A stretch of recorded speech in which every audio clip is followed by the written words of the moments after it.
Hello मेरे प्यारे बच्चों, कैसे हो आप सभी लोग और कैसी चल रही है आप सभी लोगों की बोर्ड परीक्षा 2027 की तैयारी।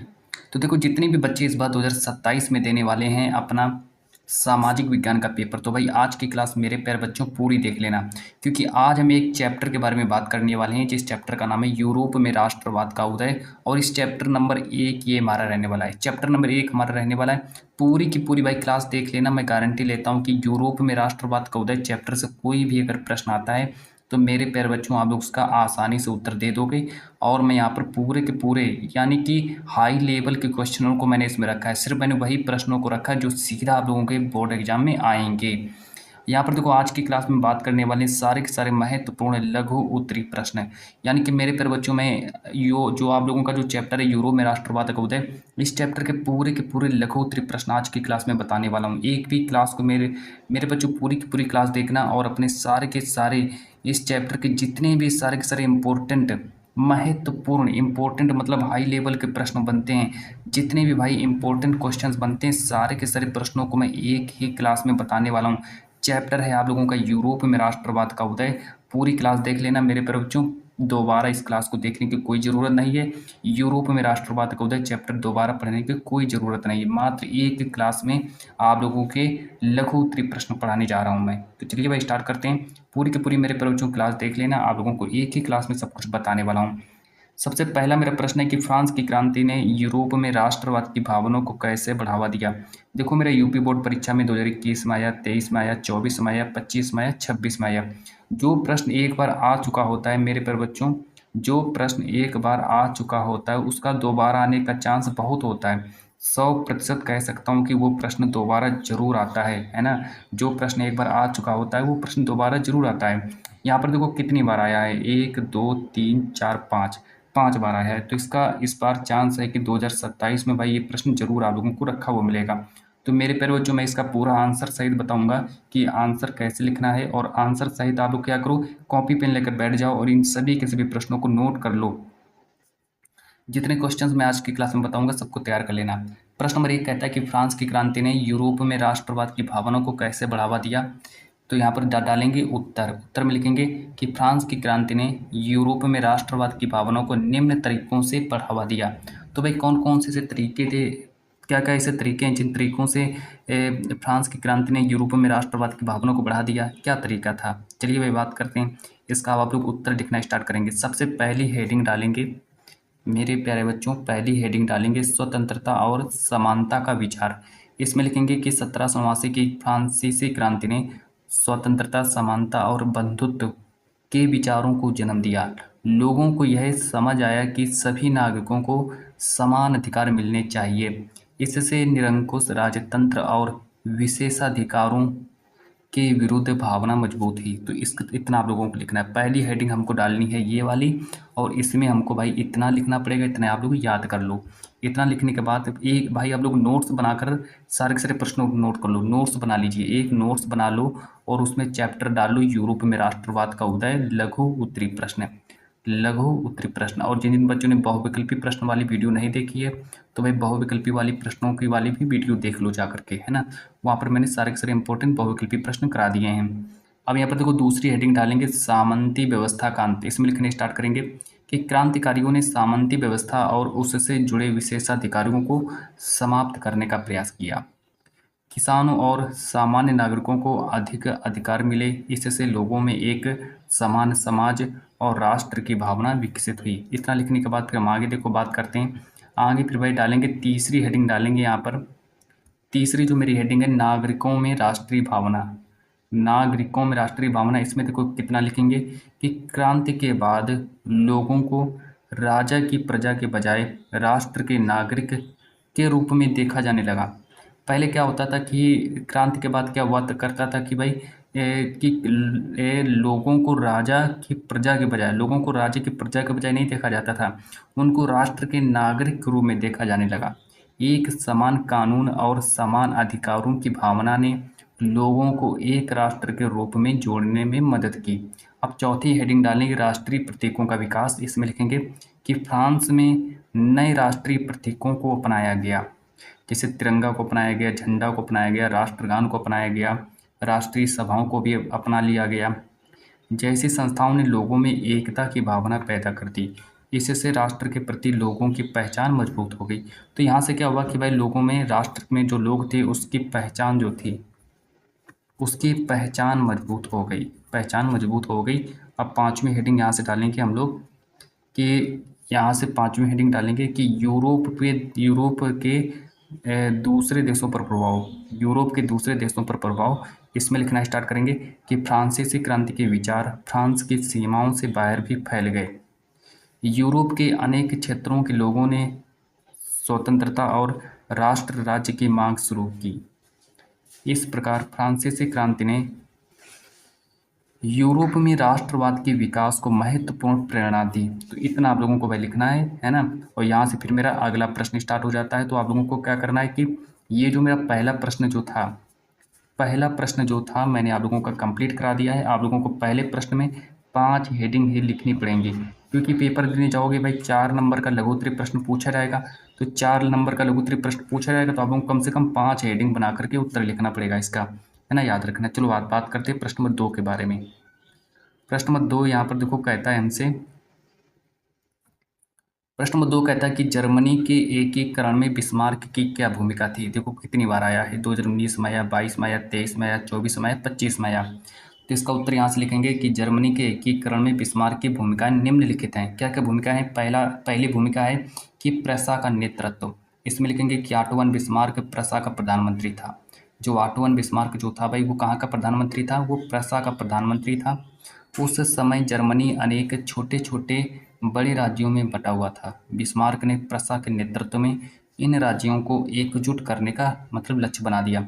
कि बिस्मार्क ने क्या किया कि भाई इन राज्यों को एकजुट करने का लक्ष्य बनाया था। अब आगे देखो, पहली हेडिंग में इतना लिखेंगे, फिर दूसरी हेडिंग डालेंगे यहाँ से। सेकंड भाई हेडिंग यहाँ से पड़ेगी मेरी कि सैन्य शक्ति का प्रयोग। तो बिस्मार्क ने सैन्य शक्ति का प्रयोग भी किया था, क्योंकि बिस्मार्क का विश्वास था कि जर्मनी का एकीकरण केवल भाषणों और बैठकों से नहीं बल्कि सैन्य शक्ति के माध्यम से किया जा सकता है। उसने सेना को मजबूत किया और अपनी प्रसिद्ध रक्त और लौह की नीति अपनाई। ये प्रश्न आप लोगों से मेरे प्यारे बच्चों बहुविकल्पी प्रश्न में पूछा जा सकता है कि रक्त और लौह की नीति किसने अपनाई थी। तो याद रखना, ऑटो वन बिस्मार्क ने रक्त और लौह की नीति को अपनाया था। ये हमारी दूसरी हेडिंग कंप्लीट हुई। तीसरी हेडिंग यहाँ से डालेंगे कि डेनमार्क के विरुद्ध युद्ध। अब भाई देखो, बिस्मार्क ने डेनमार्क के विरुद्ध भी युद्ध किया था। कब किया था? 1864 में किया था। ये भी प्रश्न आप लोगों से ऑब्जेक्टिव में पूछ सकता है कि बिस्मार्क ने डेनमार्क के विरुद्ध युद्ध कब किया था। तो हमारा 1864 राइट आंसर हो जाएगा। इसमें लिखेंगे 1864 ईस्वी में प्रसा और ऑस्ट्रिया ने मिलकर डेनमार्क के विरुद्ध युद्ध किया। डेनमार्क की हार के बाद कुछ क्षेत्रों पर प्रसा और ऑस्ट्रिया का विरोध अधिकार हो गया। इससे जर्मन एकीकरण की प्रक्रिया को आगे बढ़ने में मदद मिली। तो इससे क्या हुआ कि जो जर्मन एकीकरण की जो प्रक्रिया थी वो आगे बढ़ी। किसके कारण आगे बढ़ी? जब डेनमार्क का जब युद्ध हुआ तो उसके कारण को जर्मनी के जो एकीकरण की प्रक्रिया को आगे बढ़ा दिया गया। अब आगे डालेंगे चौथी हेडिंग। चौथी हेडिंग भाई यहाँ से मेरी पड़ेगी कि ऑस्ट्रिया और फ्रांस की पराजय। 1866 में प्रसा ने ऑस्ट्रिया को युद्ध में पराजित किया। इसके बाद उत्तरी जर्मन राज्यों को प्रसा के नेतृत्व में संगठित किया गया। 1870 से 1871 में फ्रांस की हार के बाद दक्षिणी जर्मन राज्य भी एकीकरण में शामिल हो गए। तो इतना आप लोगों को चौथी हेडिंग में इतना डाल कर लिखना है। फिर हम लोग डालेंगे पाँचवीं हेडिंग। 5 हेडिंग मेरी ये रहेगी कि जर्मन राज्य की स्थापना। आप देखो जर्मन राज्य की देखो भाई स्थापना कैसे होती है। यहाँ पर डालेंगे जर्मन राज्य की स्थापना। इसमें लिखेंगे कि 1871 में वर्साय के महल में प्रसा के राजा विलियम प्रथम को जर्मन सम्राट घोषित किया गया। इस घटना के साथ जर्मनी का एकीकरण पूरा हुआ। इस पूरी प्रक्रिया में बिस्मार्क की निर्णायक भूमिका रही। तो ये भाई हमने 5 हेडिंग इसमें भी आप लोगों की करा दी, है ना। ये 5 हेडिंग मैंने इसमें भी करा दी। और ये हमारा प्रश्न नंबर दूसरा था। प्रश्न नंबर दूसरा हमारा भाई कंप्लीट हुआ। प्रश्न नंबर दूसरे के भी मैंने 5 हेडिंग कराई हैं। अब बात करते हैं प्रश्न नंबर 3 के बारे में। प्रश्न नंबर 3 को भाई देखेंगे। प्रश्न नंबर 3 यहाँ पर कहता है कि इटली के एकीकरण में जो ये तुम्हारा प्रश्न नंबर 3 है कि इटली के एकीकरण में गैरीबाल्डी की क्या भूमिका थी। जो इटली का जो एकीकरण था, इटली के एकीकरण में गैरीबाल्डी की क्या भूमिका थी। यहाँ पर डालेंगे उत्तर और उत्तर में लिखना स्टार्ट करेंगे कि इटली के एकीकरण में गैरीबाल्डी के योगदान निम्नलिखित थे। तो भाई इटली के एकीकरण में गैरिबाल्डी के क्या क्या योगदान थे उनके बारे में लिखना है। ये देखो हमारे यूपी बोर्ड परीक्षा में कितनी बार देखो प्रश्न पूछा गया है। यहाँ पर डालेंगे तो पहला जो योगदान था वो था राष्ट्रवादी नेता। राष्ट्रवादी नेता भाई पहला योगदान लिखेंगे, इसमें लिखेंगे कि ज्यूसेपे गैरिबाल्डी इटली के प्रमुख राष्ट्रवादी नेताओं और सेना नायकों में से एक था। गैरिबाल्डी जो था वो मतलब कि इटली के जो राष्ट्रवादी नेताओं में से सेना नायकों में से एक था। उसका उद्देश्य इटली के विभिन्न राज्यों और क्षेत्रों को एकीकृत करके एक मजबूत राष्ट्र बनाना। तो गैरिबाल्डी का जो मतलब था, गैरिबाल्डी का उद्देश्य क्या था कि मतलब कि जो क्षेत्र जो थे क्षेत्रों को मजबूत करके एक राष्ट्र बनाना था। अब आगे देखो दूसरी हेडिंग यहाँ से डालेंगे। सेकंड हेडिंग भाई मेरी यहाँ से पड़ेगी। दूसरी हेडिंग यहाँ से डालेंगे स्वयं सेवी सेना का निर्माण। इसमें लिखेंगे गैरिबाल्डी ने अपने समर्थकों की एक स्वयं सेवी सेना तैयार की। उसके सैनिक लाल कमीज पहनते थे। जो गैरिबाल्डी के जो सैनिक जो थे वो कैसे कमीज पहनते थे, वो लाल कमीज पहनते थे, है ना। तो ऐसे लिखना, इसलिए उन्हें रेड शर्ट्स के नाम से जाना जाता था। ये सैनिक इटली के एकीकरण के लिए उसके साथ संघर्ष करते थे। अब यहाँ पर तीसरी हेडिंग भाई यहाँ से पड़ेगी मेरी। तीसरी हेडिंग भाई यहाँ से पड़ेगी, यहाँ पर लिखेंगे सिसिली पर विजय। सिसिली पर विजय, तो गैरिबाल्डी ने सिसिली पर भी भाई विजय पा लिया था। देखो 1860 में गैरिबाल्डी ने अपने सैनिकों के साथ सिसिली पर आक्रमण किया। उसने वहाँ के शासक को पराजित कर दिया। तो गैरिबाल्डी ने जो सिसिली का जो भाई शासक जो था उसको पराजित कर दिया था, सिसिली पर अधिकार कर लिया। यह इटली के एकीकरण की दिशा में बहुत महत्वपूर्ण सफलता थी। तो ये हमारी तीसरी हेडिंग पड़ेगी। और इसके बाद फिर हम लोग चौथी हेडिंग डालेंगे, यहाँ पर भी नेपल्स पर अधिकार। चौथी हेडिंग डालेंगे नेपल्स पर अधिकार। इसमें लिखेंगे कि सिसिली के बाद गैरिबाल्डी ने नेपल्स की ओर बढ़कर वहाँ पर भी अपना प्रभाव स्थापित कर लिया। दक्षिणी इटली के बड़े क्षेत्र उसके नियंत्रण में आ गए। इससे इटली के एकीकरण की प्रक्रिया और तेज हो गई। तो इतना भाई हमको चौथी हेडिंग में इतना लिखना है। पांचवी हेडिंग यहाँ से डालेंगे कि विक्टर इमैनुएल को क्षेत्र सौंपना। इसमें लिखेंगे कि गैरिबाल्डी ने अपने द्वारा जीते गए क्षेत्रों को राजा विक्टर इमैनुएल द्वितीय को सौंप दिया। उसने जितने भी भाई अपने क्षेत्र जो जीते थे उसने सब सारे के सारे जो क्षेत्र जो थे वो विक्टर इमैनुएल द्वितीय को दे दिए। उसने व्यक्तिगत सत्ता की इच्छा के बजाय इटली की एकता को प्राथमिकता दी। इससे इटली के एकीकरण में महत्वपूर्ण योगदान दिया। तो ये सब जो थे भाई ये सब गैरिबाल्डी के योगदान थे। और ये जो क्वेश्चन नंबर हमारा 3 था, प्रश्न नंबर 3 भाई हमारा यहाँ से कंप्लीट होता है, पूर्ण रूप से कंप्लीट होता है। तो उम्मीद करते हैं आप लोगों ने प्रश्न नंबर तीनों के तीनों नोट कर लिए होंगे, है ना। तो तीनों के तीनों भाई प्रश्न नोट कर लेना। प्रश्न नंबर 4 के बारे में बात करते हैं। क्वेश्चन नंबर 4 कहता है यहाँ पर कि वियना कांग्रेस का मुख्य उद्देश्य क्या था। जो हमारा वियना कांग्रेस है, वियना कांग्रेस का मुख्य उद्देश्य क्या था।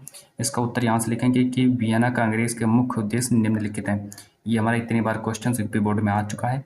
पहली हेडिंग डालेंगे पुराने राजतंत्र की पुनर्स्थापना। तो भाई वियना कांग्रेस ने क्या किया कि पुराने जो राजतंत्र जो थे उनको पुनः उनके दोबारा से स्थापना कर दी। इसमें लिखेंगे 1815 में नेपोलियन की हार के बाद। तो नेपोलियन की हार कब हुई थी, नेपोलियन की हार हुई थी 1815 में।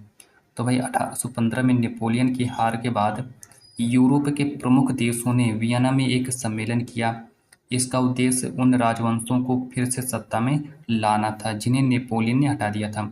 तो भाई देखो क्या होता है कि 1815 में नेपोलियन की जैसे ही हार होती है तो हार के बाद जो यूरोप के जो प्रमुख देशों ने वियना में एक सम्मेलन किया। जो प्रमुख देश जो थे उन्होंने ये देश में ये सम्मेलन किया। इस सम्मेलन का उद्देश्य जो था कि जो राजवंशों को फिर से सत्ता में लाना है जिन्हें नेपोलियन ने हटा दिया था। इसके बाद दूसरी हेडिंग यहाँ से डालेंगे हम लोग कि नेपोलियन के प्रभाव को समाप्त करना।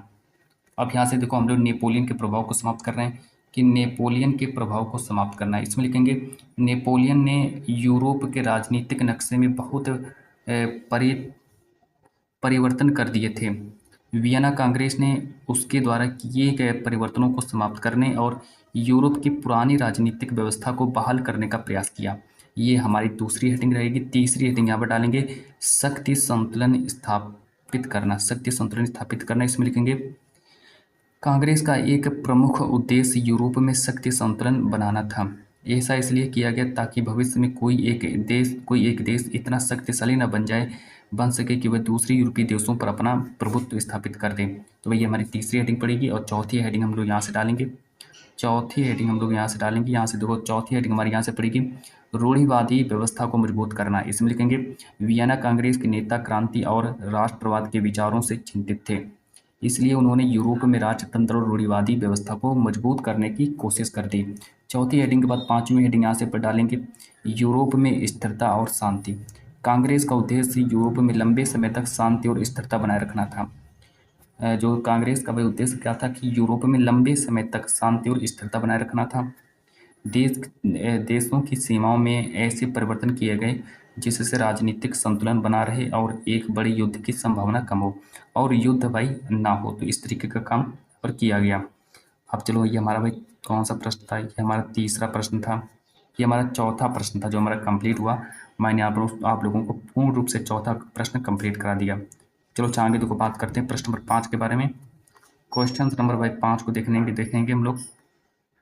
क्वेश्चन नंबर 5 को देखने वाले हैं कि नेपोलियन ने यूरोप में राष्ट्रवाद के विकास में किस प्रकार योगदान दिया। जो नेपोलियन ने यूरोप के राष्ट्रवाद के विकास में किस प्रकार योगदान दिया। अब चलो भाई ये वाला प्रश्न आप लोगों को समझ में आ गया होगा। तो प्रश्न नंबर जो 5 है इसको आप लोगों ने समझ लिया होगा कि नेपोलियन ने यूरोप में राष्ट्रवाद के विकास में किस प्रकार योगदान दिया, जो कि हमारा यूपी बोर्ड में इतनी बार ये प्रश्न पूछा जा चुका है। यहाँ पर डालेंगे उत्तर में लिखना स्टार्ट करेंगे कि नेपोलियन के यूरोप में राष्ट्रवाद के विकास में योगदान निम्नलिखित हैं। तो अब देखो भाई कौन कौन से योगदान हैं, जो कि यहाँ पर हम योगदान के बारे में बात करेंगे। तो सबसे पहला मेरा योगदान है प्रशासनिक सुधार। पहला योगदान क्या है? प्रशासनिक सुधार। इसमें लिखना स्टार्ट करेंगे कि नेपोलियन ने जिन क्षेत्रों पर अपना नियंत्रण स्थापित किया वहाँ प्रशासन में कई सुधार किए गए। उसने प्रशासन को अधिक व्यवस्थित और केंद्रीकृत बनाने का प्रयास किया। इससे लोगों को पुरानी व्यवस्था से अलग शासन का अनुभव मिला। तो पहली हेडिंग ये डालेंगे और दूसरी हेडिंग डालेंगे नेपोलियन संहिता। दूसरी हेडिंग डालेंगे भाई नेपोलियन संहिता। इसमें लिखना स्टार्ट करेंगे 1804 ईस्वी में नेपोलियन ने नेपोलियन संहिता लागू की। इसमें कानून के सामने समानता और संपत्ति के अधिकार जैसे सिद्धांतों को महत्व दिया गया। इससे कई क्षेत्रों में आधुनिक कानूनों के विकास को बढ़ावा मिला। तो दूसरी हेडिंग ये डालेंगे और तीसरी हेडिंग भाई यहाँ पर ये मेरी पड़ेगी। तीसरी हेडिंग यहाँ से डालेंगे कि सामंती विशेषाधिकारों का अंत। यहाँ पर लिखेंगे नेपोलियन ने कई क्षेत्रों में सामंती व्यवस्था और जन्म पर आधारित विशेषाधिकारों को समाप्त किया। किसानों और सामान्य लोगों को कई प्रकार की पुरानी बाधाओं में राहत मिली। इससे आधुनिक नागरिक समाज कोई विकास को बढ़ावा मिला। तो भाई तीसरी हेडिंग में इतना लिखेंगे और चौथी हेडिंग में जो हम लोग लिखेंगे वो यहाँ पर लिखेंगे। चौथी हेडिंग में इतना सा लिखेंगे कि राष्ट्रीय चेतना का विकास। चौथी हेडिंग में ये डालेंगे राष्ट्रीय चेतना का विकास। इसमें लिखेंगे कि नेपोलियन ने विस्तारवादी शासन के कारण यूरोप के कई क्षेत्रों के लोगों को बाहरी शासन का सामना करना पड़ा। इसके विरोध में लोगों में अपनी भाषा, संस्कृति और क्षेत्र के प्रति लगाव था। राष्ट्रीय चेतना मजबूत होने लगी। तो यहाँ पर भाई देखो यहाँ पर चौथी हेडिंग में इतना सब कुछ हमको लिखना पड़ेगा और पांचवी हेडिंग यहाँ से डालेंगे कि राष्ट्रवादी आंदोलनों को प्रेरणा। इसमें देखो कैसे लिखेंगे राष्ट्रवादी आंदोलनों को प्रेरणा। इसमें लिखेंगे कि नेपोलियन के शासन ने एक ओर आधुनिक सुधारों को फैलाया, लेकिन दूसरी ओर उसके साम्राज्यवादी नियंत्रण ने कई देशों में उसके विरुद्ध प्रतिक्रिया पैदा की। इसी प्रतिक्रिया ने जर्मनी, इटली और अन्य क्षेत्रों में राष्ट्रवादी आंदोलनों को आगे बढ़ने में मदद की। तो भाई ये हमारी पांचवी हेडिंग पड़ेगी। और यहाँ से हमारा जो क्वेश्चन नंबर जो 5 था, क्वेश्चन नंबर जो भाई आप लोगों का जो 5 है ये मैंने आप लोगों का कंप्लीट करा दिया है। क्वेश्चन नंबर 5 आप लोगों का कंप्लीट हो गया। ये अगर बोर्ड एग्जाम में आता है तो आप लोगों को सिर्फ ये 5 हेडिंग बना करके लिख देनी है और आप लोगों का काम हो जाएगा। चलो आगे देखो क्वेश्चन नंबर 6 के बारे में बात करते हैं। क्वेश्चन नंबर भाई 6 यहाँ पर डालेंगे। क्वेश्चन नंबर 6 को देखने वाले हैं कि इटली के एकीकरण में ज्यूसेपे मैज़िनी की क्या भूमिका थी। जो भाई इटली का जो एकीकरण था, तो इटली के एकीकरण में ज्यूसेपे मैज़िनी की क्या भूमिका थी। उत्तर यहाँ पर लिखेंगे कि इटली के एकीकरण में ज्यूसेपे मैज़िनी की भूमिका निम्नलिखित हैं। तो देखो भाई यूपी बोर्ड परीक्षा में 2019, 20, 21, 22, 23, 24, 25 में बहुत इंपॉर्टेंट है भाई। देखो कितनी बार आया है यूपी बोर्ड में। पहली हेडिंग डालेंगे राष्ट्रवादी विचारक। इसमें देखो लिखेंगे ज्यूसेपे मैज़िनी इटली के महान राष्ट्रवादी विचारकों में से एक था। उसका मानना था कि इटली को छोटे छोटे राज्यों में विभाजित नहीं किया जाना चाहिए, बल्कि एक स्वतंत्र और एकीकृत राष्ट्र बनाना चाहिए। तो भाई पहली हेडिंग में इतना लिखेंगे ये राष्ट्रवादी विचारक में इतना लोग लिख देंगे, राष्ट्रवादी विचारक में इतना लिखेंगे।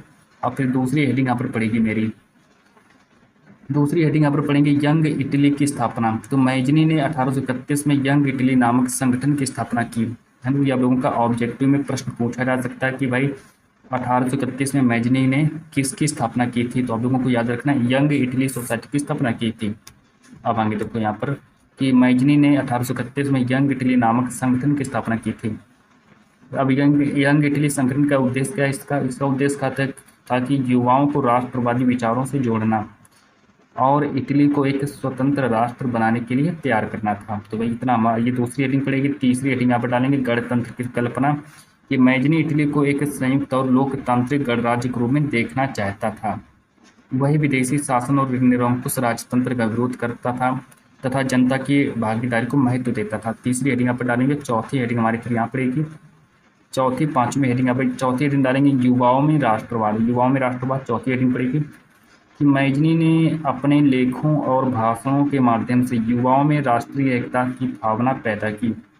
उसके विचारों ने इटली के लोगों को एक राष्ट्र के रूप में संगठित होने के लिए प्रेरित किया। पांचवी हेडिंग डालेंगे एकीकरण आंदोलनों को प्रेरणा। इसमें लिखेंगे हालांकि मैजनी स्वयं इटली का एकीकरण पूरा नहीं कर सका, लेकिन उसके राष्ट्रवादी विचारों ने आगे के नेताओं को प्रेरणा दी। कैबूर और गैरीबाल्डी जैसे नेताओं के प्रयासों के लिए उसके विचारों ने वातावरण तैयार किया। तो भाई चौथी हेडिंग ये डालेंगे, पांचवी हेडिंग ये डालेंगे। ये हमारा क्वेश्चन नंबर 6 था। तो भाई प्रश्न नंबर 6 हमारा कंप्लीट हुआ। उम्मीद करते हैं आप लोगों ने प्रश्न नंबर 6 तक नोट कर लिया होगा। तो प्रश्न नंबर 6 हमारा कंप्लीट हुआ। अब बात करते हैं क्वेश्चन नंबर 7 की ओर। प्रश्न नंबर 7 के बारे में भी देखेंगे।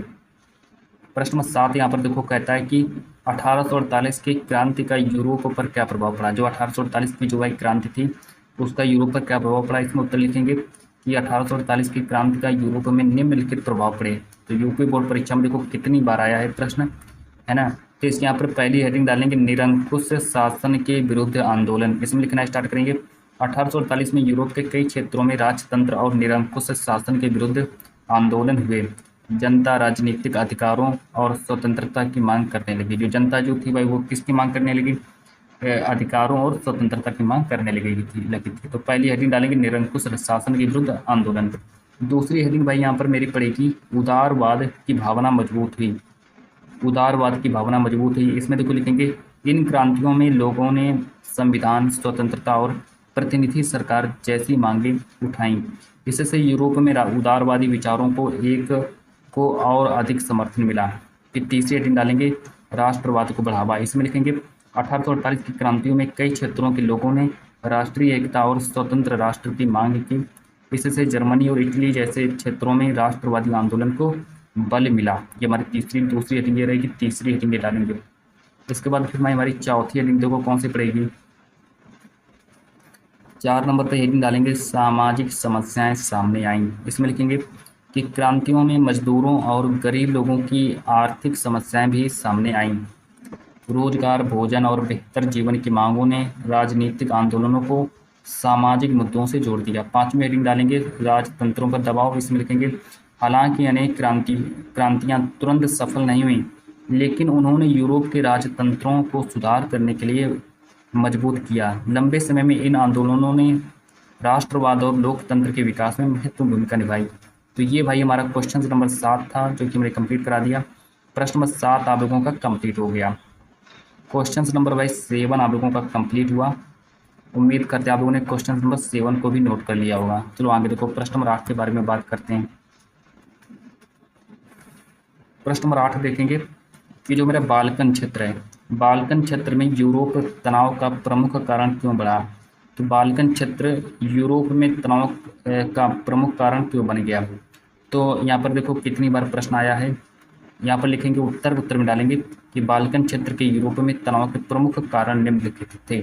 तो पहला जो कारण था अनेक जातीय समूह का निवास। पहले हेडिंग डालेंगे अनेक जातीय समूह का निवास। इसमें लिखेंगे बाल्कन क्षेत्र में अनेक अलग अलग जाति और भाषाई समूह रहते थे। इन समूह की अपनी भाषा, संस्कृति और ऐतिहासिक पहचान थी, इसलिए प्रत्येक समूह अपनी स्वतंत्र पहचान चाहता था। तो पहली हेडिंग में इतना लिखेंगे। दूसरी हेडिंग में फिर यहाँ पर डालेंगे हम लोग सेकंड हेडिंग डालेंगे ऑटोमन साम्राज्य का कमजोर होना। इसमें लिखेंगे बाल्कन क्षेत्र का बड़ा हिस्सा लंबे समय तक ऑटोमन साम्राज्य के अधीन था। 19वीं शताब्दी में साम्राज्य कमजोर होने लगा, जिससे वहाँ के विभिन्न राष्ट्रों को स्वतंत्रता प्राप्त करने का अवसर मिला। तीसरी हेडिंग डालेंगे राष्ट्रवादी आंदोलनों का विकास। इसमें लिखेंगे सर्बिया, ग्रीस, बुल्गारिया और अन्य क्षेत्रों में राष्ट्रवादी आंदोलन तेजी से बढ़ने लगे। अलग अलग समुदाय अपने स्वतंत्र राष्ट्र या अधिक स्वायत्तता की मांग करने लगे। तो दूसरी हेडिंग डालेंगे, तीसरी हेडिंग डालेंगे। आगे देखो, आगे फिर लिखेंगे यहाँ पर कि बड़ी शक्तियों की प्रतिस्पर्धा। बड़ी शक्तियों की प्रतिस्पर्धा, इसमें लिखेंगे यूरोप की बड़ी शक्तियां भी बाल्कन क्षेत्र में अपना प्रभाव बढ़ाना चाहती थीं। रूस हो गया, ऑस्ट्रिया हंगरी और अन्य शक्तियों के हित आपस में टकराने लगे, जिससे तनाव बढ़ता गया। पांचवी हेडिंग डालेंगे संघर्ष और युद्ध की स्थिति। इसमें लिखेंगे कि बाल्कन में अलग अलग राष्ट्रवादी दावों और बड़ी शक्तियों की प्रतिस्पर्धा के कारण लगातार संघर्ष की स्थिति बनी रही। इसी कारण बाल्कन क्षेत्र को यूरोप का बारूद का ढेर भी कहते हैं। तो यूरोप का बारूद का ढेर किसको कहते हैं? बाल्कन क्षेत्र को कहते हैं। इतना लोगों को याद रखना है। ये हमारे क्वेश्चन नंबर 8 हमारे कंप्लीट हुए। अब बात करते हैं प्रश्न नंबर 9 के बारे में। प्रश्न नंबर 9 कहता है कि यूरोप के में राष्ट्रवाद के विकास में संस्कृति ने किस प्रकार योगदान दिया। तो भाई यूरोप में राष्ट्रवाद के विकास में संस्कृति ने किस प्रकार योगदान दिया। यूपी बोर्ड परीक्षा में इस बार आया, इतनी बार आया है। तो यहाँ पर डालेंगे उत्तर।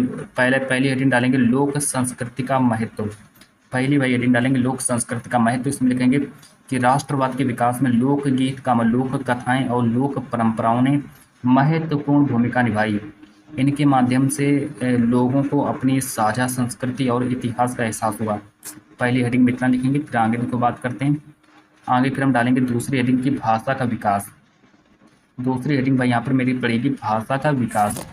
इसमें देखो कैसे लिखेंगे भाषा के विकास में कि एक समान भाषा ने लोगों को एक दूसरे से जोड़ने में मदद की। क्योंकि वह भाषा जो थी एक ही तरीके की भाषा बोली जाती थी, तो इससे क्या होता था कि ये एक समान भाषा ने लोगों को एक दूसरे से जोड़ने में मदद कर दी। राष्ट्रवादी विचारकों ने स्थानीय भाषाओं को महत्व दिया और उन्हें राष्ट्रीय पहचान का आधार भी बना दिया। तीसरी हेडिंग डालेंगे साहित्य की भूमिका। इसमें लिखेंगे कवियों और लेखकों ने अपनी रचनाओं के माध्यम से राष्ट्र प्रेम और स्वतंत्रता की भावना को मजबूत किया। साहित्य ने लोगों को अपने देश और संस्कृति के प्रति जागरूक बना दिया। तो यहाँ पर देखो आगे डालेंगे चौथी हेडिंग यहाँ पर मेरी पड़ेगी संगीत और कला। चौथी हेडिंग डालेंगे संगीत और कला। तो इसमें संगीत और कला में लिखना स्टार्ट करेंगे। संगीत, कला और अन्य कलाओं में राष्ट्रीय भावनाओं को व्यक्त किया गया। इन माध्यमों ने राष्ट्र की साझा पहचान और गौरव की भावना को लोगों तक पहुंचाया। तो इसके बाद चलो भाई आगे देखो बात करते हैं कि पांचवी हेडिंग भाई यहाँ से मेरी पड़ेगी कि राष्ट्रीय एकता की भावना। तो राष्ट्रीय एकता की भावना यहाँ पर पांचवी हेडिंग पड़ेगी मेरी राष्ट्रीय एकता की भावना। इसमें देखो लिखेंगे साझी भाषा, संस्कृति, इतिहास और परंपराओं ने अलग अलग क्षेत्रों के लोगों में एकता की भावना पैदा की। इससे लोगों को यह महसूस हुआ कि वे एक ही राष्ट्र का हिस्सा हैं, है ना। तो इससे भाई हमारे क्वेश्चन नंबर 9 हमारा कंप्लीट हुआ। क्वेश्चन नंबर 9 जो है मेरा कंप्लीट हो गया है और उम्मीद करते हैं आप लोगों ने क्वेश्चन नंबर 9 को भी नोट कर लिया होगा। चलो आगे देखो क्वेश्चन नंबर 10 को देखने वाले हैं। क्वेश्चन नंबर 10 कहता है कि उदारवाद से क्या अभिप्राय है, 19वीं शताब्दी में इसका क्या महत्व था। तो भाई उदारवाद से क्या तात्पर्य है, 19वीं शताब्दी में इसका क्या महत्व था। यूपी बोर्ड परीक्षा में इतनी बार प्रश्न आ चुका है। उत्तर डालेंगे यहाँ पर पहली हेडिंग डालेंगे स्वतंत्रता का विचार। तो भाई पहली हेडिंग क्या डालेंगे स्वतंत्रता का विचार। इसमें लिखेंगे कि उदारवाद व्यक्ति की स्वतंत्रता को महत्व देने वाली विचारधारा थी। इसमें व्यक्ति को अपने विचार व्यक्त करने और अपने जीवन से जुड़े निर्णय लेने की स्वतंत्रता का समर्थन किया जाता था। पहली हेडिंग में इतना लिखेंगे। दूसरी हेडिंग यहाँ से डालेंगे हम लोग कि कानून सामने समानता। दूसरी हेडिंग डालेंगे कानून के सामने समानता। इसमें लिखेंगे उदारवादी विचारकों का मानना था कि सभी नागरिकों के लिए कानून समान होना चाहिए। जन्म या सामाजिक स्थिति के आधार पर विशेषाधिकारों का विरोध किया गया। तीसरी हेडिंग डालेंगे प्रतिनिधि सरकार। इसमें लिखेंगे उदारवादियों ने ऐसी सरकार का समर्थन किया जिसमें जनता के चुने हुए प्रतिनिधि शासन में भाग लें। वे निरंकुश राजतंत्र की शक्ति को सीमित करना चाहते थे। तीसरी हेडिंग हमारी ये पड़ेगी और चौथी हेडिंग हमारी ये यहाँ से देखो पड़ जाएगी। फोर्थ हेडिंग यहाँ से डालेंगे आर्थिक स्वतंत्रता। इसमें लिखेंगे उदारवाद आर्थिक क्षेत्र में भी स्वतंत्रता का समर्थन करता था। व्यापार पर अनावश्यक प्रतिबंधों को हटाने और बाजार में स्वतंत्र प्रतिस्पर्धा को बढ़ावा देने की मांग की गई। फिर पांचवी हेडिंग डालेंगे राष्ट्रवाद को बढ़ावा देना। इसमें डालेंगे उदारवाद और राष्ट्रवाद के विचार कई स्थानों पर एक दूसरे से जुड़े हुए थे स्वतंत्रता, समानता और प्रतिनिधि सरकार की मांगे ने यूरोप के लोगों को अपने राष्ट्र का स्वतंत्र और एकीकृत बनाने के लिए प्रेरित किया। तो ये भाई हमारा चैप्टर पूरा कंप्लीट हुआ। चैप्टर के हमारे ये जो आप लोगों का जो चैप्टर है, ये जो भाई आप लोगों का जो चैप्टर है यूरोप में राष्ट्रवाद का उदय, ये जो आप लोगों का जो चैप्टर है यूरोप में राष्ट्रवाद का उदय, इस चैप्टर के भाई 10 लघु उत्तरीय प्रश्न मैंने आप लोगों को बताए, 10 लघु उत्तरीय प्रश्न बताए और 10 के 10 इंपॉर्टेंट क्वेश्चंस थे आप लोगों के। उम्मीद करते हैं भाई आप लोगों के एग्जाम में यहीं से ही प्रश्न आएंगे, है ना, यहीं से प्रश्न आएंगे। तो ये 10 लघु उत्तरीय प्रश्न भाई तैयार कर लो, नोट्स में कॉपी बनाकर लिख लो, नोट्स में अच्छे से लिख लेना और यहाँ से प्रश्न आप लोगों के एग्जाम में जरूर बनने वाले हैं, इस बात का मैं वादा भी कर सकता हूँ। चलिए भाई आज की क्लास में यहीं पर एंड करता हूँ और मिलते हैं नेक्स्ट वीडियो के साथ।